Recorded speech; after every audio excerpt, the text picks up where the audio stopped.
একবার বিদায় দে মা, ঘুরে আসি। এটি হলো বিখ্যাত বিপ্লবী ক্ষুদিরাম বসুর সম্মানে রচিত একটি দেশাত্মবোধক গান। আর এই গানটির মধ্যে একটি লাইন রয়েছে যেটি হলো অভিরামের দ্বীপ চালান মা, ক্ষুদিরামের ফাঁসি। তা ক্ষুদিরাম সম্বন্ধে আমরা প্রায় সকলেই জানি, কিন্তু আপনি কি জানেন কে ছিলেন এই অভিরাম, কি হয়েছিল তার শেষ পরিণতি? জানাবো আজকের এই ভিডিওতে।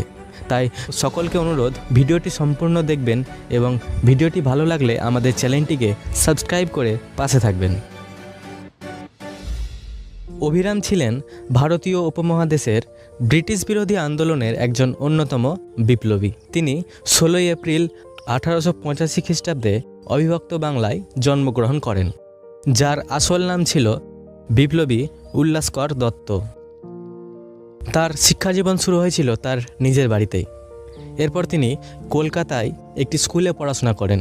পরবর্তীতে 1903 সালে প্রবেশিকা পরীক্ষায় পাশ করার পর তিনি প্রেসিডেন্সি কলেজে ভর্তি হন উচ্চশিক্ষা অর্জনের জন্য। প্রেসিডেন্সিতে পড়াকালীন এক ইংরেজ অধ্যাপক ভারতীয়দের সম্পর্কে কুরুচিকর মন্তব্য করায় উল্লাসকর দত্ত তাকে জুতো দিয়ে আঘাত করেছিলেন, যার কারণে তাকে সেই কলেজ ছাড়তে হয়েছিল এবং এখান থেকেই তার বিপ্লবী জীবনের শুরু। বিপিনচন্দ্র পালের অনুপ্রেরণাতে উল্লাসকর দত্ত প্রথম বঙ্গভঙ্গ বিরোধী আন্দোলনে যোগদান করেন এবং সেই সময় থেকেই তিনি স্বদেশি ধুতি পাঞ্জাবি পরা শুরু করেন এবং যোগ দেন তৎকালীন বিখ্যাত বিপ্লবী দল যুগান্তর দলে। সেখানে তিনি বোমা তৈরির কাজে দক্ষতা অর্জন করেন। তার ফর্মুলায় তৈরি বোমা পরীক্ষা করার জন্য দেওঘরের এক পাহাড়ে বোমা ছোড়ার সময় মারা যান প্রফুল্ল চক্রবর্তী নামে এক বিপ্লবী এবং উল্লাসকর মারাত্মকভাবে জখম হন। তৎকালীন গোপনে কলকাতায় তার চিকিৎসা করেন ডাক্তার ও বিজ্ঞানী ইন্দু মাধব মল্লিক। ইনি ছিলেন বাংলা সিনেমার বিখ্যাত অভিনেতা রঞ্জিত মল্লিকের পিতামহ।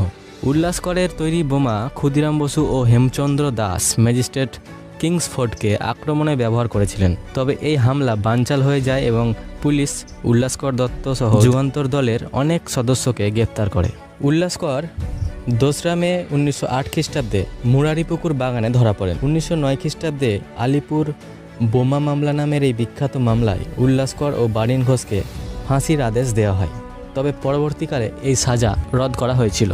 এর পরিবর্তে তাকে আন্দামান নিকোবর দ্বীপপুঞ্জের সেলুলার জেলে যাবজ্জীবন দ্বীপান্তরের সাজা দেওয়া হয়। আন্দামানের কুখ্যাত সেলুলার জেলে উল্লাসকর দত্তকে শারীরিক নির্যাতনের সম্মুখীন হতে হয়। এর ফলে তিনি মানসিক ভারসাম্যহীন হয়ে পড়েন। 1920 সালে তাকে মুক্তি দেওয়া হলে তিনি কলকাতা শহরে ফেরত আসেন। তারপর পরবর্তী জীবনে তিনি 1947-এ ভারত বিভাগের পর তিনি গ্রামের বাড়ি ফেরত যান। 1948 খ্রিস্টাব্দে 63 বছর বয়সে বিশিষ্ট নেতা বিপিনচন্দ্র পালের বিধবা মেয়েকে তিনি বিয়ে করেন। সেখানে 10 বছর কাটানোর পর তিনি 1957 সালে কলকাতায় ফিরে আসেন এবং উল্লাসকর তার শেষ জীবন শিলচরে কাটান এবং সেখানেই তিনি 1965 সালের 17 মে মৃত্যুবরণ করেন। এই ছিল বিপ্লবী উল্লাসকর দত্তের একটি সংক্ষিপ্ত জীবনী।